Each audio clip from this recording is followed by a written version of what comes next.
Friends, welcome to फेवलेस study exam platform. आज हम पढ़ेंगे विशेषण के बारे में। आज का हमारा टॉपिक है विशेषण। तो हिंदी जिस भी एग्ज़ाम में पूछी जाती है तो विशेषण के क्वेश्चन ज़रूर आते हैं और आज हम पूरी तरह विशेषण को पहचानेंगे। क्या गुणवाचक होते हैं, क्या सर्वनामिक विशेषण होते हैं, इस टॉपिक को डिस्कस करेंगे। अगर आप इस टॉपिक को अच्छे से समझ लेते हैं तो मुझे नहीं लगता कि आपका कोई क्वेश्चन गलत होगा। तो गाइस स्टार्ट करते हैं। और अगर आप मेरे चैनल पर नए हैं तो प्लीज़ मेरे चैनल को सब्सक्राइब, लाइक और शेयर ज़रूर करिएगा। तो फ्रेंड्स स्टार्ट करते हैं। तो यहाँ पे दे रखा है विशेषण। तो पहले हम विशेषण की डिफिनेशन को समझेंगे। तो विशेषण की डिफिनेशन क्या दे रखी है? संज्ञा या सर्वनाम की विशेषता बताने वाले शब्द विशेषण कहलाते हैं। जो शब्द संज्ञा या सर्वनाम की विशेषता बताए वो क्या कहलाएंगे? विशेषण। जैसे लिखा हुआ है अच्छा लड़का, तो लड़का क्या है? संज्ञा है, उसकी विशेषता क्या है? अच्छा। पुस्तकें, 3 पुस्तकें, तो क्या है? 3 जो है वो विशेषता हो गई किसकी? पुस्तकों की हो गई। पुस्तक क्या हो जाएगी? संज्ञा हो जाएगी। नई कलम, इनमें अच्छा, 3 और नई सब विशेषण है जो विशेष की विशेषता बताते हैं। आगे हम समझेंगे विशेष क्या होते हैं और क्या प्रविशेषण होते हैं, जिसमें काफ़ी बार एग्जाम में पूछा जाता है। आपको एक सेंटेंस दे रखा होगा, उसमें पूछा जाएगा क्या विशेषण होता है, क्या प्रविशेषण होता है, क्या विशेष होता है। तो एक एक करके हम तीनों को समझते हैं फ्रेंड्स। तो इसमें दे रखा है विशेष। तो विशेष होता है वाक्य में जिस संज्ञा या सर्वनाम की विशेषता बताई जाती है उन्हें विशेष कहते हैं। मतलब जो संज्ञा सर्वनाम की विशेषता बताएं विशेष कहलाते हैं। और प्रविशेषण होते हैं जो विशेषण की विशेषता बताते हैं, मतलब विशेषण की भी विशेषता बताए। अर्थात जो सब विशेषण से पहले आता है वो प्रविशेषण कहलाता है। हम एग्जाम्पल के थ्रू क्लियर करेंगे क्या विशेष होता है, क्या विशेषण होता है। आइए देखते हैं विशेषण के कुछ उदाहरण।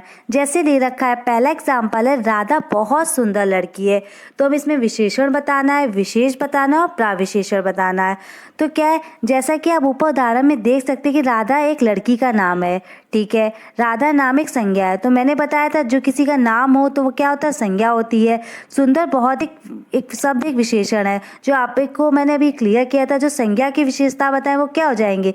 वो विशेषण हो जाएंगे। तो किसकी विशेषता बता रहे? लड़की की विशेषता क्या है? सुंदर है ना, तो ये विशेषण हो जाएगा, विशेषण हो जाएगा। और जो संज्ञा शब्द की विशेषता बताए हैं तो विशेषण हो जाएगा। अब विशेष क्या होता है? तो जो विशेष जो होता है जिसकी विशेषता बताई जाए वो विशेष होता है। तो किसकी? लड़की की विशेषता बताई जा रही है तो लड़की क्या हो जाएगा? विशेष हो जाएगा। अब प्रविशेषण क्या होता है? जो विशेषण की भी विशेषता बताए वो प्रविशेषण होता है। तो क्या बता रहा है? राधा बहुत सुंदर, तो सुंदर विशेषण हो गया और विशेषण की भी विशेषता क्या बता रहा है? बहुत, तो ये प्रविशेषण हो जाएगा। तो राधा तो इसमें संज्ञा है, बहुत क्या हो जाएगी? प्रविशेषण हो जाएगा। सुंदर क्या हो जाएगा? विशेषण हो जाएगा। और लड़की क्या हो जाएगा? विशेष हो जाएगा। अगला एग्जाम्पल जैसे दे रखा है, रमेश बहुत निडर सिपाही है। तो फ्रेंड्स मैंने आपको क्या बताया था कि जैसे रमेश क्या हो गया? रमेश तो नाम हो गया, सिपाही है, ये क्या हो जाएगा? ये भी हमारा संज्ञा हो जाएगा। और संज्ञा की जो विशेषता बताए वो क्या हो जाएगा? विशेषण हो जाएंगे। तो निडर विशेषण हो जाएंगे। और बहुत क्या हो जाएगा? बहुत विशेषण की विशेषता बता रहा है ना, तो प्रविशेषण हो जाएगा। और सिपाही की विशेषता हो रही है ना, तो ये विशेष हो जाएगा। तो आई होप फ्रेंड्स आपको क्लियर हुआ होगा क्या विशेष होता है, क्या विशेषण होता है और क्या प्रविशेषण होता है। इसको ध्यान से समझिएगा फ्रेंड्स, काफ़ी बार एग्जाम में बहुत बार पूछा जाता है, तो इससे रिलेटेड आपका कोई क्वेश्चन गलत नहीं होना चाहिए। आगे देखते हैं फ्रेंड्स। अब समझते हैं विशेषण के भेद कितने होते हैं। तो विशेषण के भेद होते हैं 4 प्रकार के होते हैं। गुणवाचक विशेषण, परिणामवाचक विशेषण, संख्यावाचक और सार्वनामिक विशेषण। तो फ्रेंड्स हम गुणवाचक को क्लियर करेंगे, फिर परिमाणवाचक को, फिर संख्यावाचक को, फिर सार्वनामिक विशेषण को। ये बहुत बार पूछा जाता है कि एक सेंटेंस दे रखा है गुणवाचक कौन सा है, परिमाणवाचक है, इसमें क्या परिणामवाचक है, क्या संख्यावाचक है, क्या सार्वनामिक विशेषण है। तो सबसे पहले हम देखते हैं गुणवाचक विशेषण। तो गुणवाचक विशेषण क्या होता है? दे रखा है जो विशेषण संज्ञा या सर्वनाम के गुण, दोष, दशा, भाव, रंग, आकार, समय, स्थान आदि का बोध कराते हैं। मतलब ऐसे संज्ञा शब्द जो गुण दोष के बारे में बताते हैं, विशेषता बताते हैं, गुण की, इसके गुण क्या है, क्या दोष है, क्या भाव है, तो क्या सब कहलाएंगे? वो गुणवाचक विशेषण कहलाएंगे। जैसे एग्जाम्पल से समझते हैं, क्या दे रखा है? यह घोड़ा कमजोर है। तो घोड़े की विशेषता क्या? दोष बता रहा है कि वो कमजोर है, उसकी विशेषता बता रहा है ना। या आम मीठा है, तो आम की विशेषता क्या? मीठा है ना, उसके गुण को बता रहा है ना, या आदमी लंबा है तो आदमी की क्या लंबा है, तो गुण दोष ये सब बताया जाए, वहाँ पे क्या हो जाएगा, गुणवाचक विशेषण हो जाएगा। तो आगे दूसरा विशेषण हमारा है परिणामवाचक विशेषण। तो इसको हम समझते हैं, इसके भेद क्या होते हैं, इसको भी क्लियर करते हैं। आगे दे रखा है परिमाणवाचक। तो क्या लिखा है, इसकी डिफिनेशन को समझते हैं। जो विशेषण शब्द किसी वस्तु की मात्रा, नापतोल आदि का बोध कराते हैं उन्हें परिमाणवाचक कहते हैं विशेषण। इसे एग्जाम्पल से क्लियर करते हैं। जैसे सीता 4 मीटर कपड़ा लाई, तो कितने 4 मीटर, तो क्या हो जाएगा, 4 मीटर क्या हो जाएगा, परिमाणवाचक हो जाएगा। माँ ने 2 दर्जन केले खरीदे, तो 2 दर्जन क्या हो जाएगा, परिणामवाचक हो जाएगा। राम ने आज 2 लीटर दूध लिया, तो 2 लीटर क्या हो जाएगा, परिमाणवाचक हो जाएगा। तो आगे हम इसके प्रकार समझते हैं कि परिणामवाचक कितने प्रकार के होते हैं। तो जो परिणामवाचक विशेषण होते हैं वो 2 प्रकार के होते हैं। कौन कौन से, अनिश्चित परिमाणवाचक और निश्चित परिणामवाचक। अब सेंटेंस दे रखा होगा, उसमें पूछा जाएगा कि निश्चित कौन से होते हैं, अनिश्चित कौन से होते हैं। तो फ्रेंड्स हम आपका क्लियर करते हैं कि निश्चित परिणामवाचक क्या होते हैं। तो हम समझते हैं निश्चित परिणामवाचक विशेषण क्या होते हैं। जैसे 3 लीटर दूध देना, तो मैंने आपको ये तो बताया कि परिणामवाचक नाप तौल मात्रा जो होगी वहाँ पे परिणामवाचक को आप निश्चित क्या 3 लीटर मांगा है ना, तो ये निश्चित क्वांटिटी हो गई ना।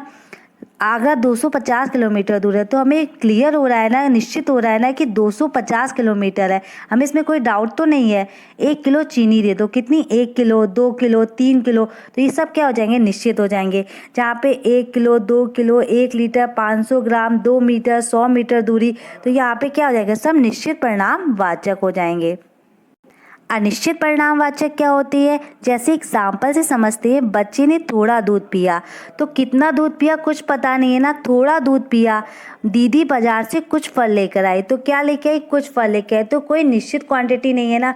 जहाँ निश्चित क्वांटिटी हो वहाँ निश्चित परिणामवाचक, और जहाँ निश्चित नहीं है वह अनिश्चित है। तो आई होप फ्रेंड्स आपको क्लियर होगा परिणामवाचक क्या होते हैं, क्या इसके प्रकार हैं, कितने भेद हैं, 2 है, और क्या निश्चित परिणामवाचक है, क्या अनिश्चित परिणामवाचक है। आई होप फ्रेंड्स आपका क्लियर हुआ होगा। तो हम आगे बढ़ते हैं। आगे हमारा दे रखा है संख्यावाचक परिणामवाचक। तो अब इसके बारे में समझते हैं। तो संख्यावाचक परिणाम क्या होते हैं, देखते हैं। जो विशेषण शब्द किसी संज्ञा या सर्वनाम की संख्या का बोध करे।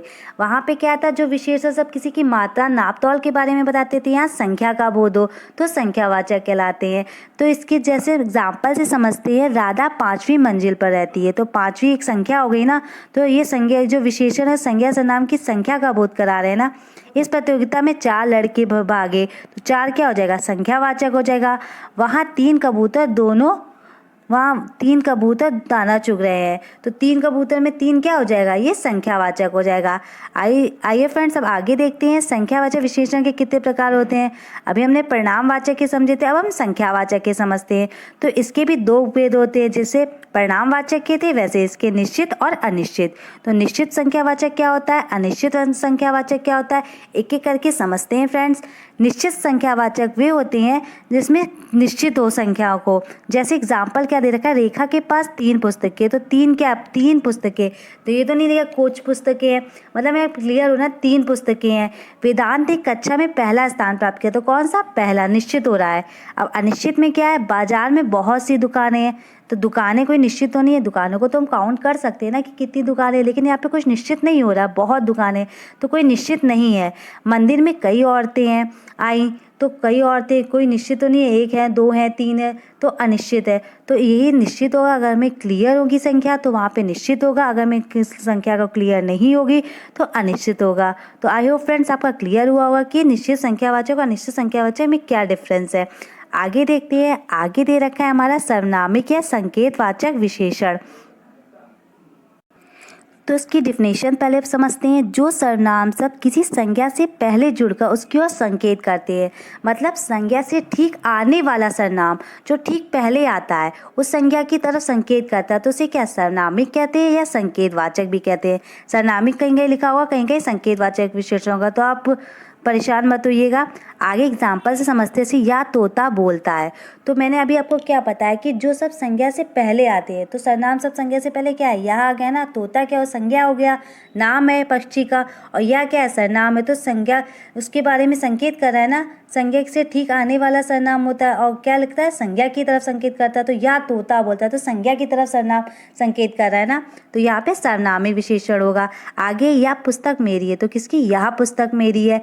यह लड़का अच्छा गाती है, लड़की अच्छा गाती है, तो यहाँ पे या जो है वो लड़की की तरफ संकेत कर रहा है, तो सर्वनामी जो संज्ञा की तरफ संकेत करे, तो यहाँ पे संकेतवाचक या सर्वनामी विशेषण होगा। तो फ्रेंड्स मैंने आपको विशेषण के चारों भेद अच्छे से समझाए हैं। आई होप आपको कोई डाउट नहीं होगा। अगर फ्रेंड्स आपको कुछ भी डाउट हो, इससे रिलेटेड कोई भी दिक्कत हो, तो प्लीज़ कमेंट में बॉक्स में ज़रूर बताइएगा। मैं आपकी डाउट को दूर करने की कोशिश करूँगी। आगे देखते हैं फ्रेंड्स। आगे दे रखा है विशेषण की अवस्थाएं। तो विशेषण की अवस्थाएं कितनी होती है फ्रेंड्स, 3 होती है, मूलावस्था, उत्तरावस्था, उत्तमावस्था। तो अगर अवस्थाएं पूछी जाए विशेषण की तो कितनी बताएंगे, 3 होती है। और भेद बताएंगे तो कितने होते हैं विशेषण के, 4 होते हैं। कौन कौन से, गुणवाचक, परिणामवाचक, संख्यावाचक और सर्वनामिक या संकेतवाचक। तो इसको आप कंफ्यूज मत होइएगा।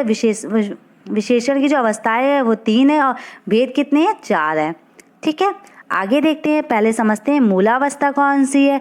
तो इसमें विशेषणों का समान प्रयोग होता है या किसी के साथ तुलना नहीं की जाती। यहाँ पे मतलब कोई कंपेयर नहीं होता है, जो समान अवस्था होती है वही रहती है।